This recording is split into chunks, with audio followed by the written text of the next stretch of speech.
ज़िंदगी में पहली बार हासिलपुर का नाम सुना यार। इतने स्वीट लोग हैं, इतने अच्छे लोग हैं।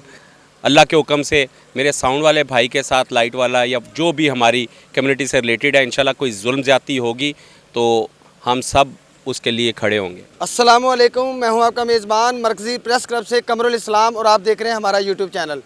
इस वक्त हमारे साथ पाकिस्तान के जो डीजे हैं मोहम्मद आसफ़ डीजे भट्ट साहब, जो लाहौर की जानी पहचानी शख्सियत है, जिन्होंने पूरे पाकिस्तान में डीजे का नाम रोशन किया, वो आज हमारे पास हासिलपुर तशरीफ़ लाए।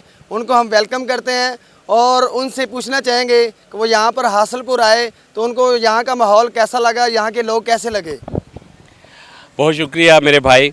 ज़िंदगी में पहली बार हासिलपुर का नाम सुना था 1.5 साल पहले, जब हमारी साउंड एसोसिएशन तैयार हो रही थी। 1.5 साल बाद पहली दफ़ा पाकिस्तान के अंदर ये हासिलपुर शहर में आया हूँ। यार इतने स्वीट लोग हैं, इतने अच्छे लोग हैं। तो सबसे पहले तो बहुत शुक्रिया हासिलपुर आपका, मुझे इतना प्यार देने का, इतनी मोहब्बत देने का।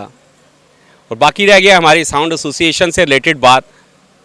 हमारी यहाँ पर तंजीम यकजा हो गई है इंशाल्लाह ताला। अल्लाह के हुक्म से मेरे साउंड वाले भाई के साथ लाइट वाला या जो भी हमारी कम्युनिटी से रिलेटेड है, इंशाल्लाह कोई जुल्म ज़्यादती होगी तो हम सब उसके लिए खड़े होंगे। Thank you so much sir.